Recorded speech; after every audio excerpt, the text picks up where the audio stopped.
डेनोस प्लेक्सिपस north America में पाई जाने वाली तितलियों की एक प्रजाति है जिसे आम बोलचाल में मोनार्क तितली या मोनार्क बटरफ्लाई कहते हैं।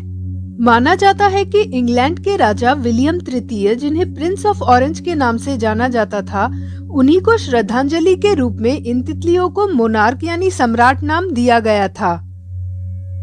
नारंगी पंखों पर काले रंग की जालीदार पैटर्न वाली यह तितलियां बेहद आकर्षक तथा दूसरी तितलियों के मुकाबले बड़ी और अधिक दिनों तक जीवित रहती हैं।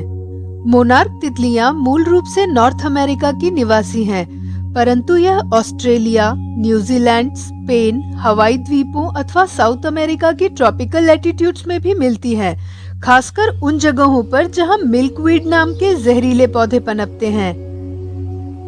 मोनार्क तितलियों की कई सारी उपप्रजातियां हैं, परंतु नॉर्थ अमेरिका में पाई जाने वाली उपप्रजाति डेनोस प्लेक्सिपस प्लेक्सिपस मुख्य रूप से अपने अविश्वसनीय वार्षिक प्रवास यात्रा या माइग्रेशन के लिए जानी जाती है।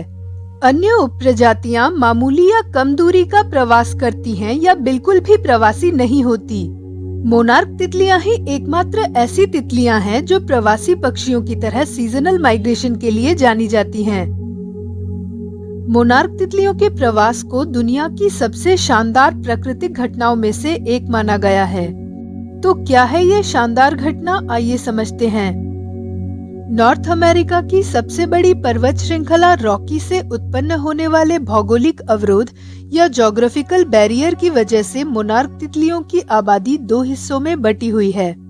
रॉकी पर्वत श्रृंखला के पूर्व में पाई जाने वाली मोनार्क तितलियों को ईस्टर्न मोनार्क कहा जाता है, जो कि नॉर्थ अमेरिका में पाई जाने वाली कुल मोनार्क तितलियों की आबादी का 90% है। वहीं रॉकी के पश्चिम में पाई जाने वाली मोनार्क तितलियों को वेस्टर्न मोनार्क कहा जाता है, जो कि एक छोटी आबादी है। इन दोनों ग्रुप्स के माइग्रेशन के फ्लाईवेज भी अलग अलग होते हैं।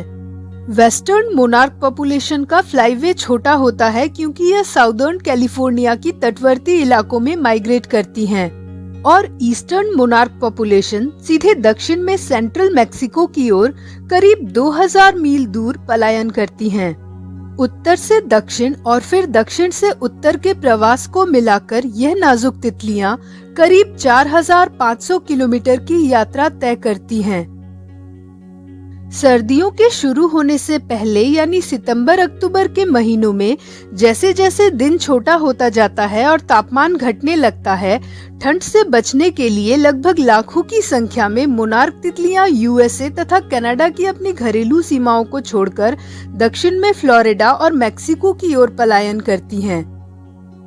नवंबर तक यह तितलियां अपने over wintering sites southern California और सेंट्रल मैक्सिको पहुंचती हैं तथा नवंबर से फरवरी तक सर्दियां यहीं गुजारती हैं। मैक्सिको में सर्दियां गुजारने के बाद अब इन तितलियों को दोबारा अपने घरों को लौटना होगा, पर हैरानी की बात यह है कि इनमें से कोई भी तितली अपने घर नहीं लौट पाएगी। प्रवास यात्रा के इस वार्षिक चक्र को पूरा करने के लिए इन तितलियों की 4 पीढ़ियां शामिल होती हैं। अगर आसान भाषा में समझा जाए तो एक रिले रेस की तरह मोनार्क तितलियों का प्रवास 4 पीढ़ियों का एक जॉइंट वेंचर प्रोग्राम होता है। बसंत ऋतु में इन तितलियों की घर वापसी या नॉर्दर्न माइग्रेशन की शुरुआत होती है। उत्तर की ओर जाते हुए यह तितलियां रास्ते पर कहीं रुककर मिल्कवीड के पौधों पर पहली बार अंडे देती हैं और मर जाती हैं। मई तक ये अंडे विकसित होकर पहली पीढ़ी या फर्स्ट जनरेशन की वयस्क तितलियां बनती हैं और घर वापसी की यात्रा जारी रखती हैं जो उनके माता पिता ने शुरू की थी। इसी तरह जून तथा जुलाई के मध्य में सेकंड और थर्ड जनरेशन आती है और उत्तर की ओर यात्रा जारी रखती हैं।